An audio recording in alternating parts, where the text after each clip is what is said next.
Hello, welcome again to my real estate report. So today it has been really horrible around here. Lots of fires, ringed basically in the Bay Area with fires. So thoughts and prayers go out to all those who've been affected by the fires directly, with homes lost, evacuations, etc. So yeah, definitely that. I almost feel a little guilty today. The air quality today is the best we've seen it in a week, and so I'm super happy about that. We can actually get outside and not get a mouthful of smoke. So feel a little guilty, but really happy about the air quality today. Anyway, let's get into it. All right, the real estate report. So first, let's start go nationally. And so first slide. Basically it's strong seller's market here. Same story as last time, and it seems to be the case nationwide as well. So showings in North America up year over year ever since May, as you can see here. So we're getting lots of showings, lots of activity. Housing Market Recovery Index, which looks at demand, the supply of housing, the price, and the time on the market. So all four of those factors to get a gauge on how strong the market is. As you can see, we've been rising ever since April, and we're back up to just about where we were before this whole pandemic hit.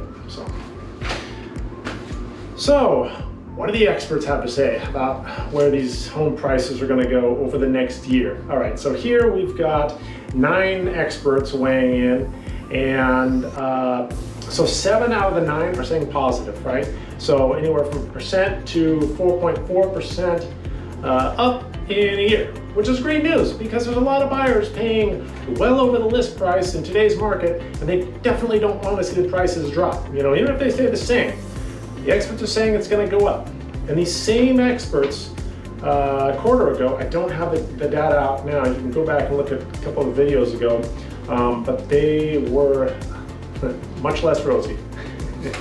So a good outlook for the next year on housing prices.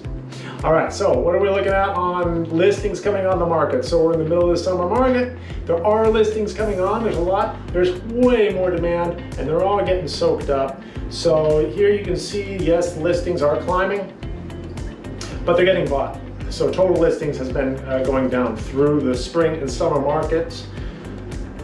Generally, any other year, you'll see that going up. Purchase applications, so people just getting started on the buying process. Applications, ever since May have been positive territory year over year. So much more activity in that front. I like this next one from Realtor.com. Okay, so a survey to prospective buyers back in April. So what they said they need in their next home. Number 1, more interior space, of course. Number 2, more outdoor space. Number 3, updated kitchen. And number 4, better technology. So that was April. Fast forward pandemic, what are they saying now? So in July, more interior space. Number 1, hasn't changed. So number 2 is desire to own. Now isn't that interesting? More people want to own property. And I'm sure that's one of the reasons why we're seeing so much demand. Number 3, move from the city to the suburbs. All right, not as many people have to commute to work anymore. So sorry about that. Didn't turn my phone off before this. Oops. Hopefully I didn't answer. No. All right, onwards. Yeah, city to the suburbs. All right, number 4, more outdoor space. So of course, I think the really interesting thing here is, number 1, more interior space. So I think that speaks to if you've got a smaller home, you want a larger home, maybe you're going from a townhome or a condo, and you need more space now because, people they're not going to work. A lot more telecommuting. It's your live, work, school place now, right? Because if you've got kids, they're home too. They're doing distance learning. So it's a full house, myself included. Our house is much busier these days. And Lord forbid you have any evacuees, which we have a couple of my daughter's friends. There's a lot of people in the house. So people want more space.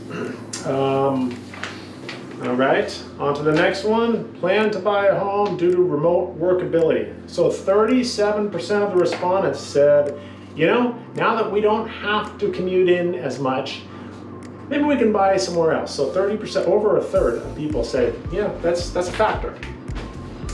So mortgage rates, always one of the big drivers of real estate. They've been very low. That's driving our real estate market. It's a big factor. So where are the rates going? Low. Here are the projections from Freddie Mac, the biggest insurer of mortgages in our country. 3.3% down to 3.2%, you know, through Q2 of 2021. So, yeah, I mean, the purchasing power the buyers have, the increase just from the rates lowering is substantial. It either lowers the payment or they're able to afford a higher price. All right. So of course, a lot of people want to know this. Well, you know, in the pandemic, is the bottom going to drop out of this market, or afterwards, after this big run-up, is the bottom going to drop out? So I wanted to go over a couple things here. The average FICO score for conventional lenders is 756. So you've got a, you know, and here FHA you see is low at 684. Tough to get an FHA loan approved for sale in this tightly competitive market here. So most of them are conventional. So at least 756 FICOs. And the back end debt to income ratio, so this is their mortgage payment with all their other monthly revolving debt. So, you know, conventional loans on average is 35%. So that means you add up all their debts every month, including the mortgage, the average buyer, that's only 35% of their income. So there's a lot more spending power there. All right, that was national. Let's do a couple local things here and we'll be done. What's going on with inventory here in Santa Clara County? Okay, so right now, active homes, this is quite striking actually. So there's 979 homes on the market right now and 1136 pendings. And as you can see, last year there was a lot more homes on the market, and that's normal. I mean, that's actually even a little bit low, probably. So 1,400 actives and 902 pendings last year. So you can see how that's flipped, and it's a seller's market. All right, so in the last 10 days, I ran, you know, what's sold, and you know, so in the last 10 days, 50 homes have sold $100,000 to up to $330,000 over their list price. And that's roughly about a little over 20% of the homes. Well over half sold for at least list price or up to the 332 mark just over the last 10 days. That is my real estate report. Have a fantastic week. See you next time.